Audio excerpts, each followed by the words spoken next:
Hello guys, I'm Teacher4 and welcome back to Phoenix Wright is Attorney. So today we're going to see the testimony of Mr. Frank Sowett that claimed to see that Larry killed Sandy Stone. But we know for a fact that it wasn't him because in the introducing video we saw that the real murderer was Mr. Frank Sowett. So you obviously need to prove that he's lying about his statement. So let's see what you have to say about this. About going door to door, selling subscription when I was filling an apartment. Subscriptions. I'm not sure what it means, but okay. I don't want to question any further about this.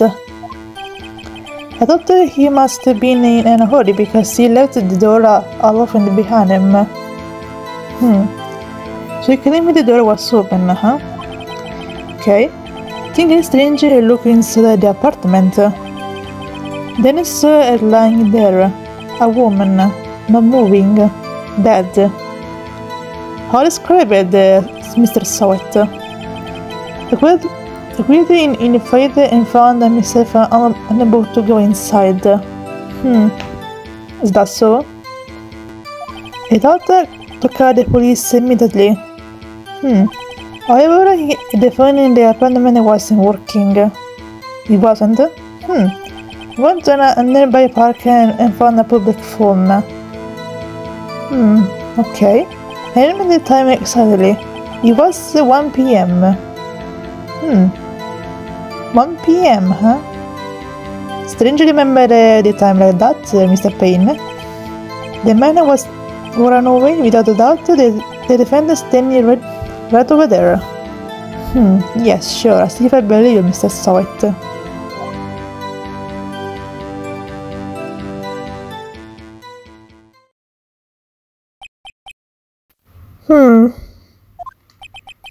Larry, why didn't you tell the truth? Well, he technically says so. You didn't think against a testimony like that.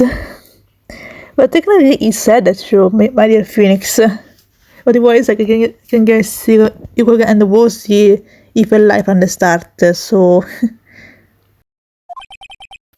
Incidentally, why wasn't the phone in the victim's apartment working? Next question, Judge. Your Honor, at the time of the murder, there was a blackout in the building.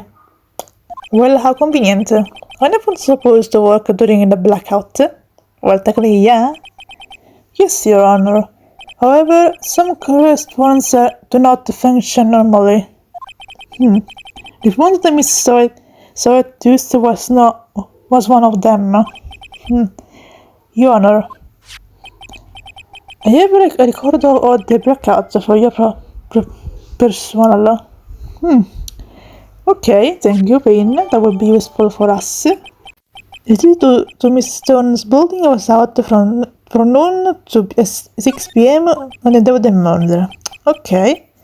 Now, Mr. Wright. Yes, yes, Your Honor. You may begin your cross-examination. Oh yes, let's begin this. Cross-examination, Your Honor. Oh yeah, he doesn't know yet what it is. Alright, right. This is it. The real deal. I like there is the pun in there. What exactly am I supposed to do? Come on, Phoenix. Were you exposed to the lies in the testimony with the witness just gave? Obviously. Lies? What? He was lying. Well, duh. What do you think? Your client is innocent, right?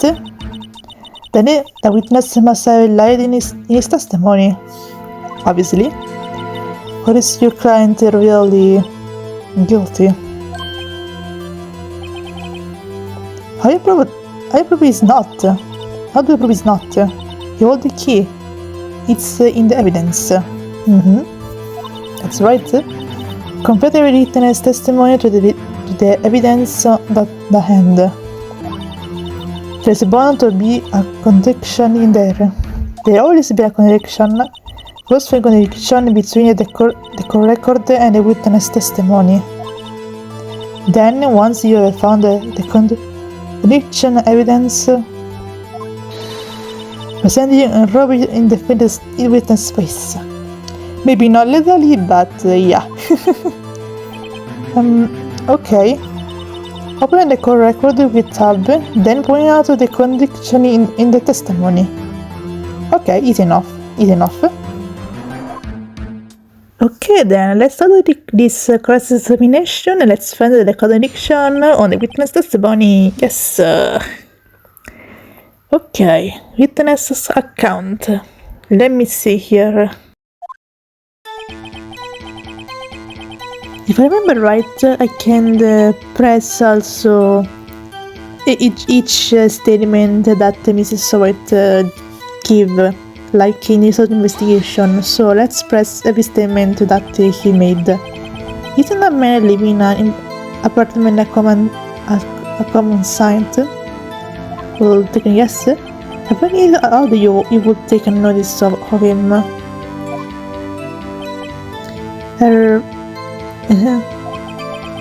I don't know. He just seems strange to me. That's all. Really? Like he was mad and yet friendly at the same time. Ferdinand, huh? Just like a criminal fleeing the scene of the crime. Yeah, sure. I believe you, Mr. Sowett. The defendant requested that the witness return from conjectures. Yeah, that's fair. Of course. What the witnesses means is that the man he saw looked suspicious. So what happened next? Okay, let's go to the next statement.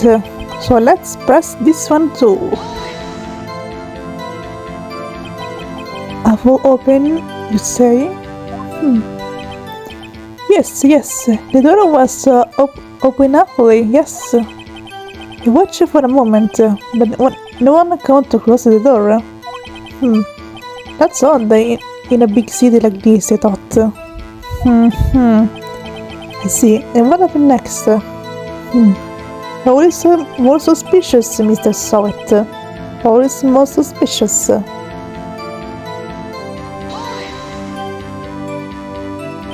Why do you dare to do that? Well, the door was half open, you see. Yes, you said that. Isn't it only human to want to pick? Well, yeah, I suppose it exists the human curiosity, so yeah. Even because they will do the same thing if they will find a door half open, so. You couldn't mention because they are there. It's the same thing. True only while never been spoken. Anyone will look inside. Well, yeah, that's true. I guess anyone in one place will do that. Why are you calling off so quickly? Yeah, that sounds strange. So look into this apartment. What happened then?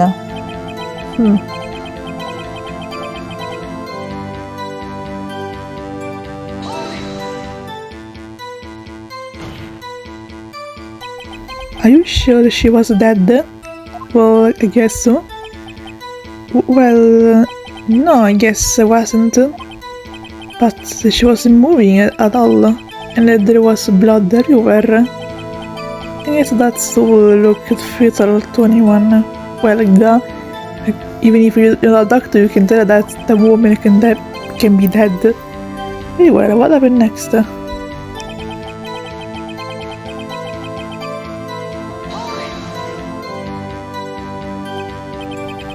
So you didn't touch anything in the apartment?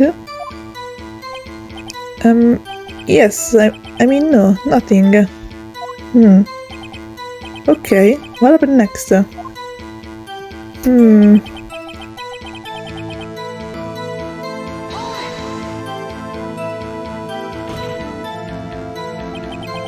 You thought to call the police? Doesn't mean you didn't call them all? Please, listen to the rest of the testimony. You thought to call the police. What happened next?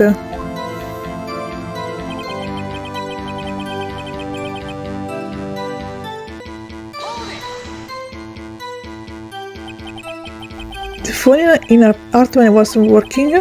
Yes, I mean, no, it wasn't right. But you said you didn't go in the apartment, or did you? Oh, that, I can explain that. There was a corner phone on the shelf in the entranceway. I faccio in silence using that to call. And the phone wasn't working, correct? What happened next? Maybe tell you true, you think I don't go inside if the phone was on the entrance? But it was a public phone. Well, you see, I didn't have a cell phone. And being in the middle of the afternoon, there was no one on the nearby apartment.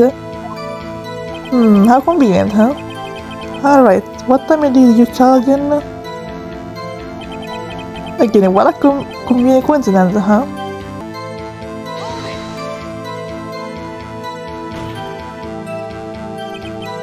"1 p.m. Are you certain?" "Yes, absolutely." He seems very early convincing. 1 p.m.? Right, doesn't that seem strange to you? Present some evidence to contradict him. I sure will, Mia, don't worry. There is exactly something strange on this statement, but before I want to examine also this one, before I go to the obvious one, just because.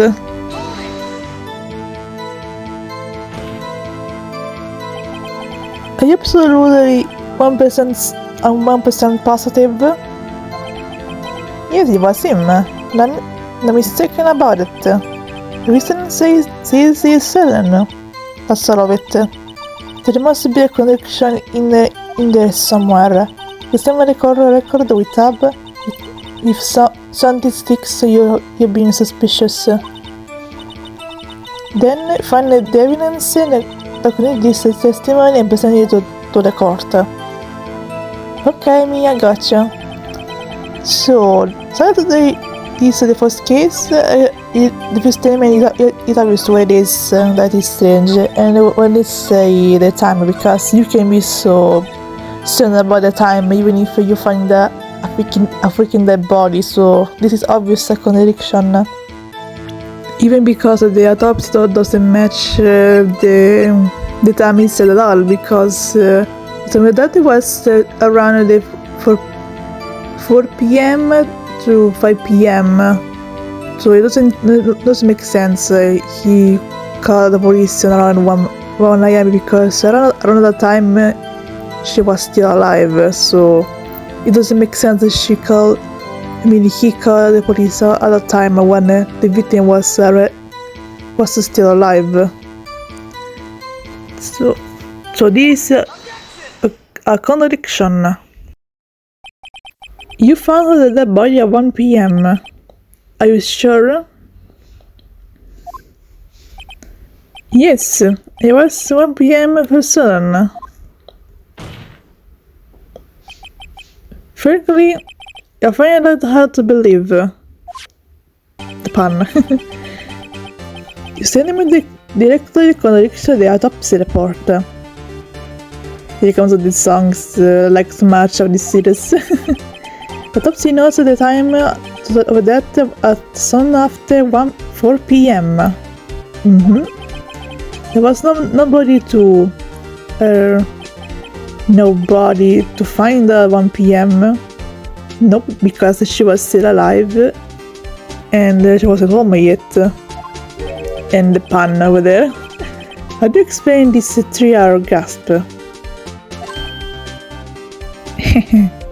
Something the man saw it. Oh, that. Oh,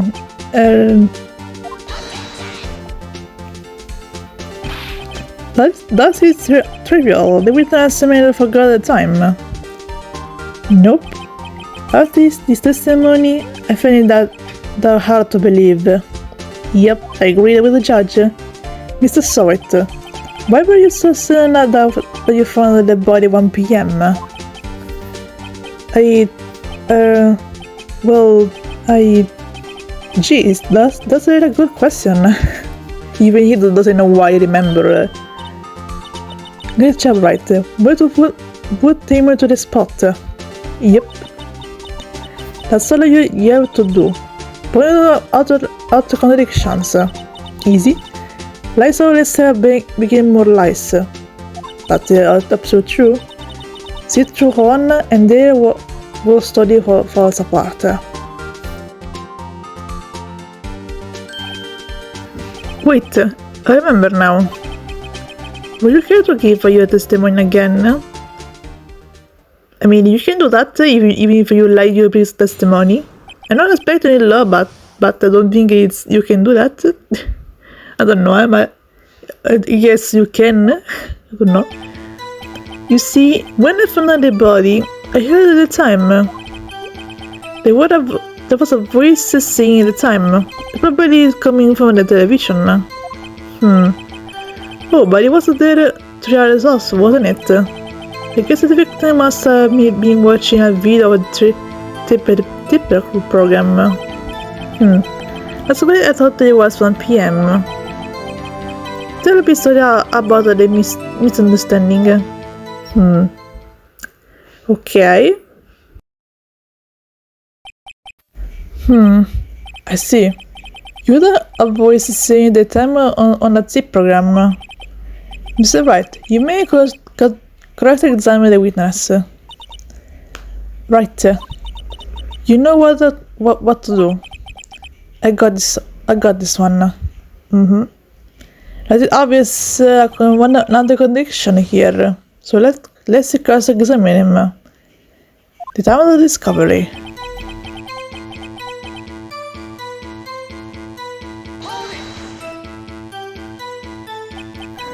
You said they heard, not saw? Yes, they heard. Alyssa was the body lying there. I didn't think to look at anything else. At least all of on my watch. Isn't it a little strange? So you're saying you heard something, but if you were so shocked by the body, you wouldn't hear anything at all. Well, technically yes. The witness did say he actually heard at the time. But still, it's strange because if you're shocked about you found a body or something else, you won't be able to hear anything else. I guess. The solution suggests they won't hear anything. You can know that pain because it depends on what kind of person reaction. So you cannot know for sure, Mr. Pain. I have to deal with the prosecution. Oh, come on, Judge. Let's continue your testimony.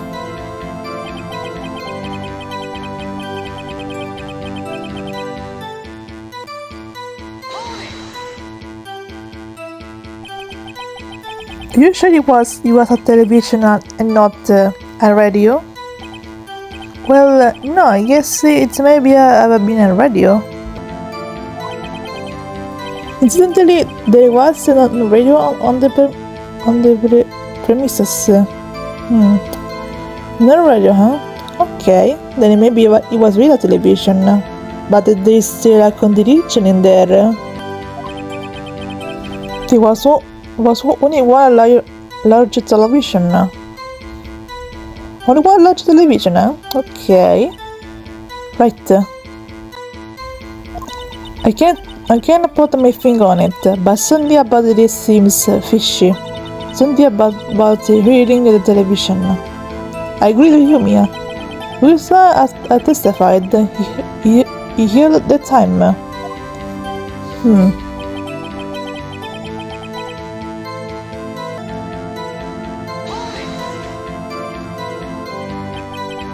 How do you explain the gap? Well, with witness, can you explain this? Okay, that was not useful in that cross examination.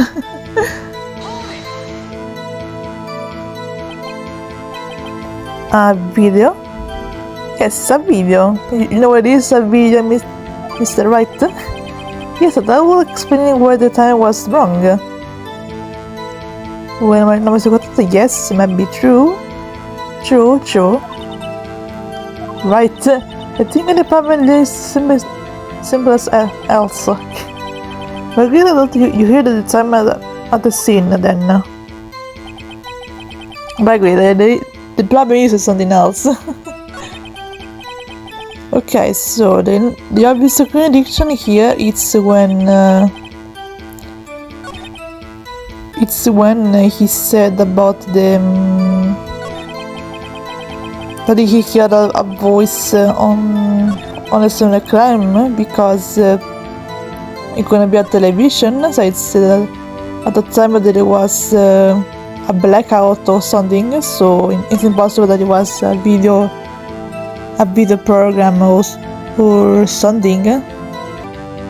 Because if you look at the the blackout record, you can see that the blackout started through 6 p.m. So it's impossible you can do something. Hold you right there. The prosecution has said that there was a blackout at the time of the discovery.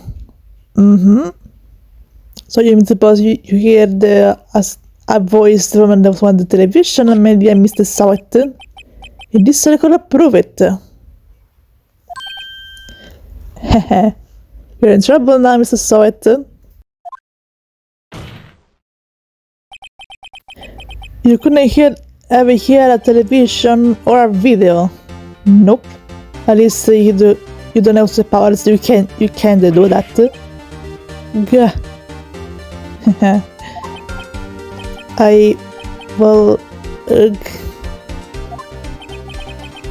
The defense has a point. Of course I do. Do you have an explanation for this, Mr. Sawit? No, I find it quite pleasing myself. Quiet. Ah! Wait, I remember now. Mr. Sawit, the court will prefer to hear a correct testimony from the very beginning. This contains a correction in your credibility. That Yoda seems rather distracted.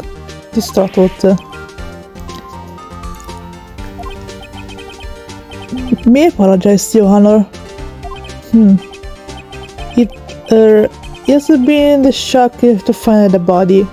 Yeah, sure, as if I believe you, Mr. Payne, Mr. Sawit. Very well, Mr. Sawit. Let's hear your testimony once more, please. Alright then, let's do this again. Even if I think this is the last testimony. I don't remember if we did the last or there is others in the middle.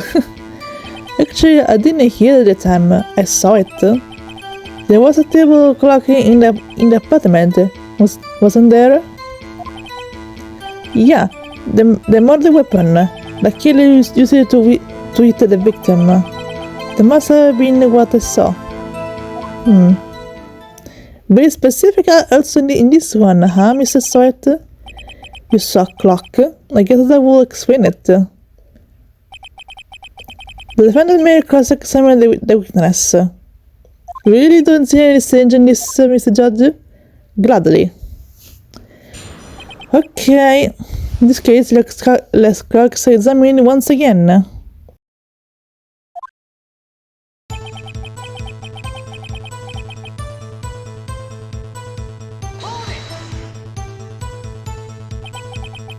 It strikes me as a very suspicious mistake. Yes, I can see how you'll believe that you're doubtful. But, well, you can blame him.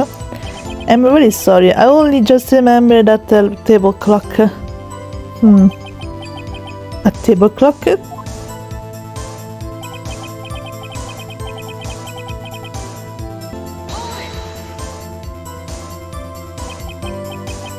A table clock? Was there a clock at the scene? This is the first I I've heard of it. Yes, because no one ever mentioned a clock before.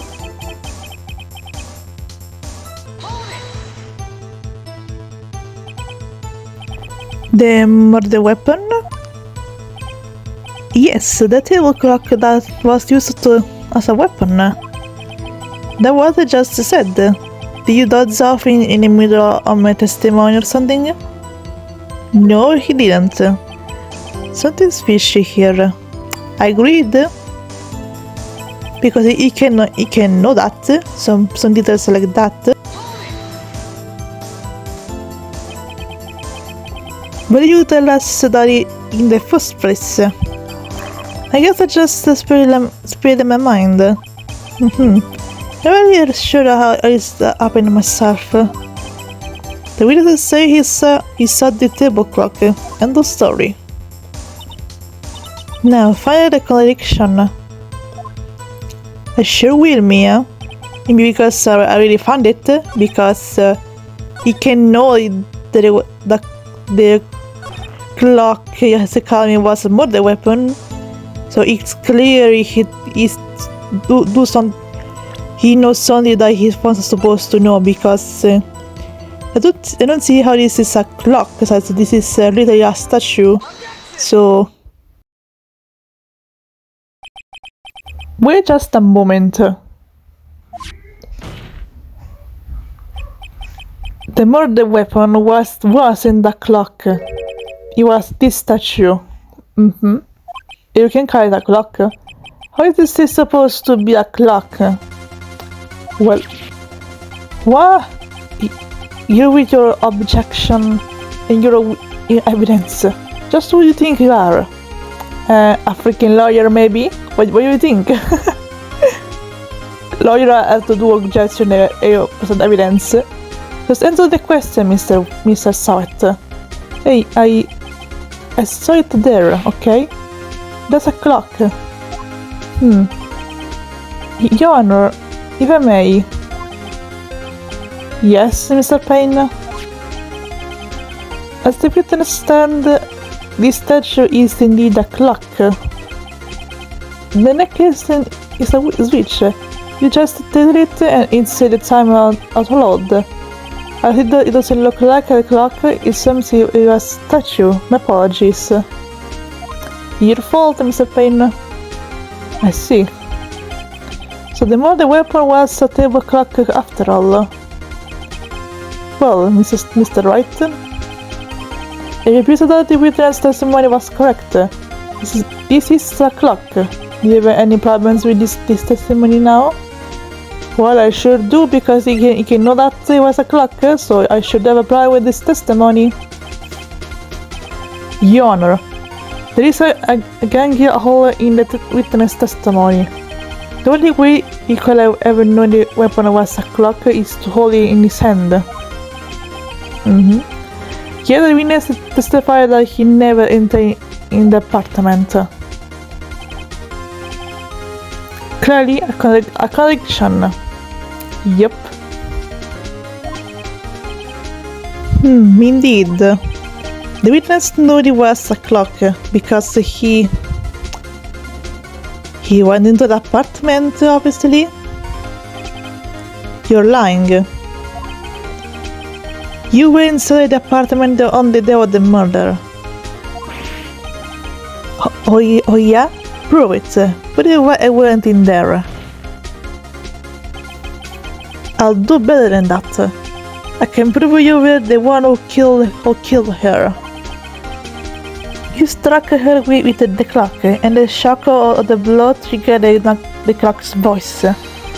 That's what the sound you heard.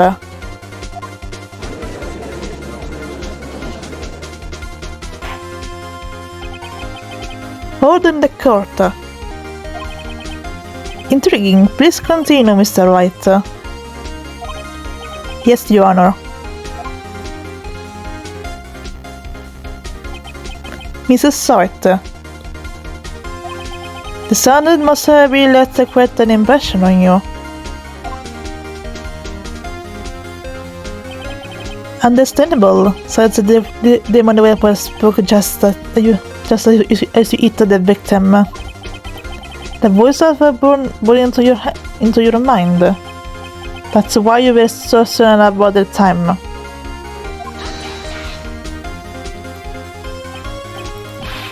Wait, what does this mean of this? What are you thinking, Mr. Payne? Is this a blessing or conjectures? No, it's not, my dear Payne. It's the truth of what happened. Blessless? Just look at the witness's face. Grr. Grr. Will we then still credit to elaborate? But we'll see what Mr. Sartre will say for clear his name, if you can say so, in the next episode. So see you next time.